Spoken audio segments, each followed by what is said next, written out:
Bienvenue sur le résumé du Tour de Lombardie 2008 entre Varèse et Côme. Nous sommes le 18 octobre. 5 difficultés à gravir et à noter l'absence de la formation Gerolsteiner, interdit à cause des cas positifs au Serra. Une échappée matinale de 11 coureurs a ouvert la route pendant la première moitié de cette classique italienne avant que l'ascension de la Madonna del Chisalo constitue une sélection d'abord dans le groupe de tête où 4 coureurs, Rogers, Lastras, Agnoli, a distancé leurs compagnons alors que derrière, Sorensen qui faisait partie de l'échappée matinale a été rejoint par Gazzelli et Scarponi et le trio va rejoindre le quatuor pour un groupe de 7 hommes. Malheureusement, ces 7 coureurs vont être pris par un peloton avant la montée de Civiglio puisque la formation Lampre avec le champion du monde Alessandro Ballan mais surtout le double vainqueur de l'épreuve Damiano Cunego avec son dossard 1 puisqu'il avait remporté l'édition 2007 va organiser la poursuite. Vous voyez donc la constitution de ce groupe de tête, mais malheureusement, leur avance va fondre, puisque on rejoint Civiglio non pas par Côme, comme on fait actuellement, mais par Solaago.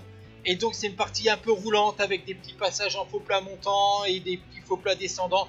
Une partie usante, et Civiglio n'est pas long de plus de 4 km, mais l'ascension est d'environ 3 km 800 pour rejoindre le sommet et la descente sur Côme.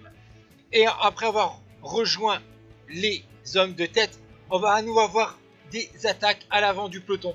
Et comme d'habitude, on va dire, c'est Carsten Kroon de la formation CSC qui attaque avant le pied de la montée de Civiglio. Malheureusement pour le néerlandais, il va être rejoint par le peloton au début de cette ascension de Civiglio avec des passages plutôt roulants au pied. Le voilà, le néerlandais est repris par les équipiers de Damiano Cunego. Et c'est alors que dans les parties les plus difficiles de cette montée, un coureur va se montrer offensif. Il est de la formation Astana. Il s'agit du américain Chris Horner, 8e en 2006 ainsi que 10e en 2007 du Tour de Lombardie. Il sera rejoint par 2 coureurs italiens. Il s'agit de Damiano Cunego, bien sûr, mais aussi de Francesco Faelli. Sur le sommet de la bosse, un autre coureur va rejoindre le trio. Ils seront donc 4 à faire la descente de Civiglio. Il s'agit de Dani Moreno de la Caisse d'épargne. Dans la descente, d'ailleurs, un autre Espagnol va faire la jonction avec le groupe de tête. C'est Samuel Sanchez.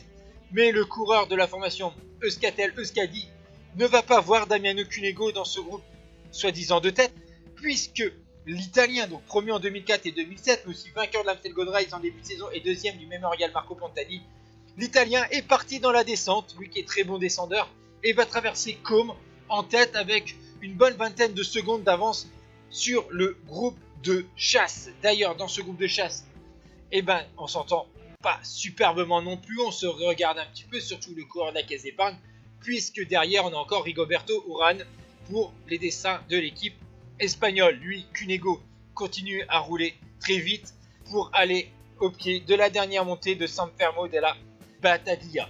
Devant, Dani Moreno a enfin pris les relais, mais l'écart continue à se creuser seconde par seconde, alors que l'Italien accentue son avance. Il attaque le pied de l'ascension avec 25 secondes d'avance sur un peloton de chasse, puisque l'Acqua Sapone de Garzelli a fait la jonction avec le groupe de contre.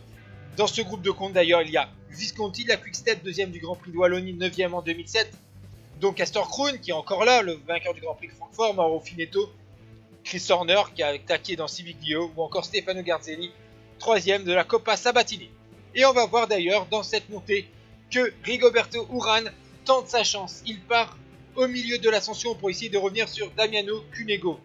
Le Colombien, 2e du Tour de Catalogne, va voir revenir bientôt un coureur puisqu'il n'arrive pas à revenir sur Cunego. L'écart est encore de 20 secondes. Et c'est Janez Brakovic, 3e du Tour de l'Allemagne, coureur aussi d'Astana, comme Chris Horner, mais lui, il porte le dossard 31. Le Slovène, il rejoint le Colombien. Les 2 coureurs ne vont jamais revenir sur Damiano Cunego, qui est bien trop fort maintenant qu'on est dans la descente. On sait que l'Italien connaît déjà cette descente par cœur.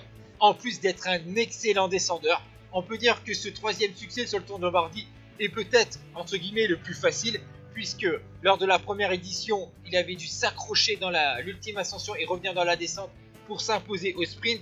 Et lors de l'édition précédente, il avait battu Ricardo Rico au sprint et donc il n'était pas tout seul. Là, à Côme, dans la dernière ligne droite, Damiano Cunego peut profiter de sa victoire pour le leader de la Lamprey et apporter donc un 3e succès sur le Tour de Lombardie, tandis que Janez Brajkovic finit 2e malgré qu'il lève les bras, et la 3e place pour Rigoberto Urán. Derrière, Visconti à 33 secondes règle le sprint du groupe de chasse à un 3e échelon. Ciao tout le monde et merci d'avoir suivi ce résumé.